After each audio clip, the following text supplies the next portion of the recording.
Hello friends, मैं उपासना वर्मा आपके अपने चैनल प्रसाद शिक्षा में आपकी स्वागत करती हूँ।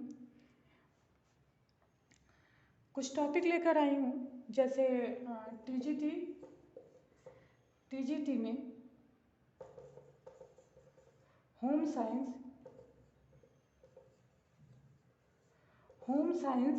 साइंस में जो साइंस वाला पोर्शन होता है, जो साइंस का पोर्शन होता है, और हमारे सिलेबस में जो टॉपिक वाइज साइंस में जितना जैसे जैसे पूछे जाएंगे उस तरीके से मैं कवर करूँगी। और मैं अच्छे से जो भी क्वेश्चन साइंस में आने वाले हैं या जिस टॉपिक पे मैं पढ़ाऊँगी, पहले तो मैं पढ़ाऊँगी, फिर इसके बाद आपको आपके पास में क्वेश्चन उस तरीके से लेकर आऊँगी जो एग्ज़ाम में आए हुए हैं।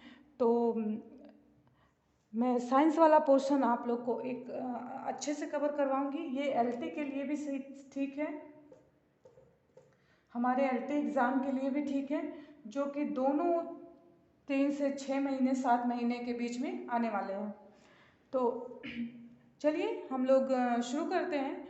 सिलेबस के अनुसार इसमें है आहार और पौष्टिकता, ठीक है।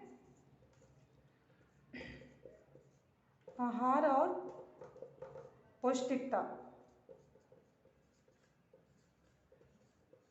आहार और पौष्टिकता इसमें है। तो आहार में एक्चुअली आहार में सब कुछ आ जाता है, ठीक है।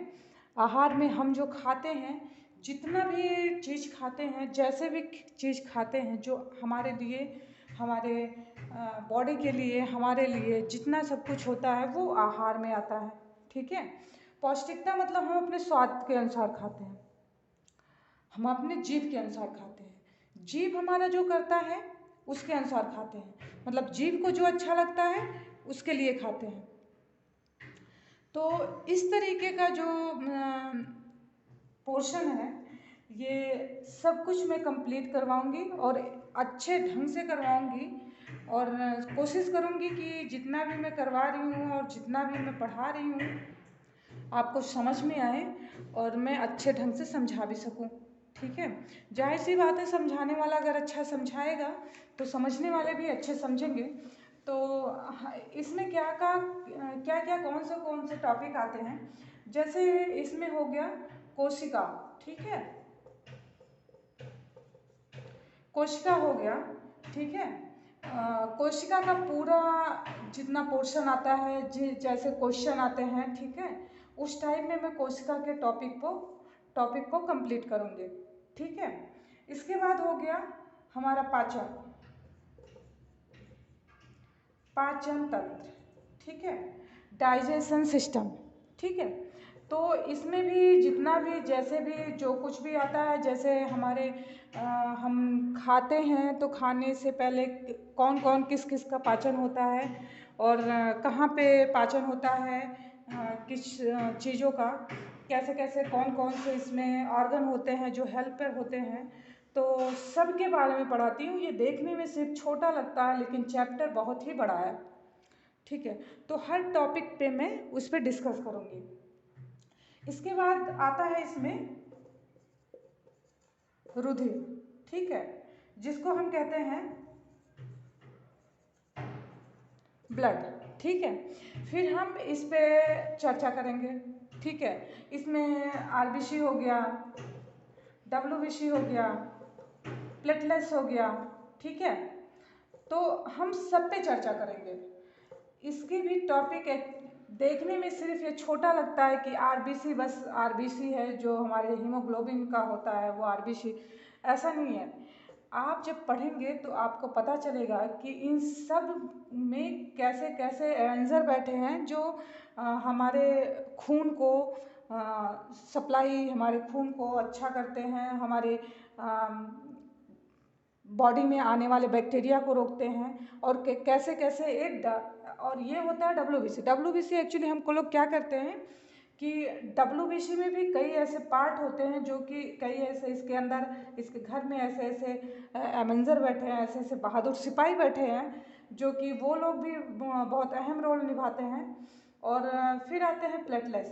हम तीनों के बारे में एक डीपली चर्चा करेंगे और बहुत अच्छे से आप लोग के बीच में मैं प्रेजेंट करूँगी।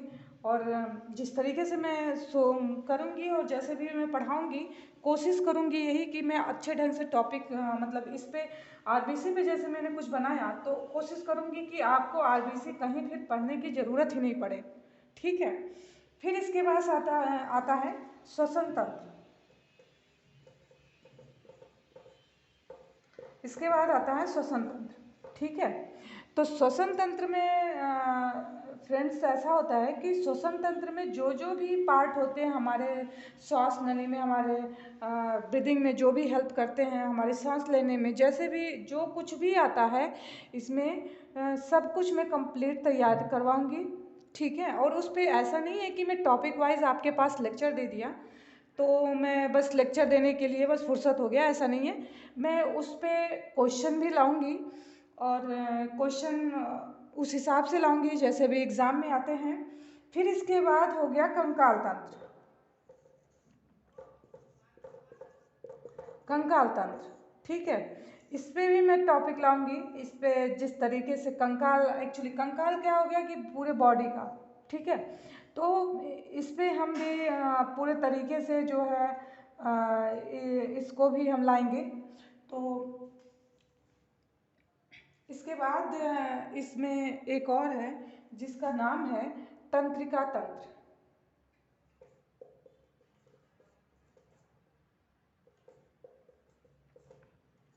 ठीक है।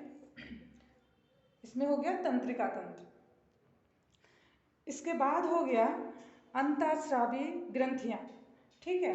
अंतःस्रावी ग्रंथियों में आप अगर जो ऐसे पढ़ने वाले स्टूडेंट होंगे जैसे हो गए विज्ञान के, जैसे साइंस के जो स्टूडेंट हो गए, तो वो क्या होता है कि उन लोगों को बहुत कुछ थोड़ा बहुत नॉलेज होती है, तो पढ़ने में थोड़ी कम मेहनत लगानी पड़ती है। तो ये हो गया अंतःस्रावी ग्रंथियाँ।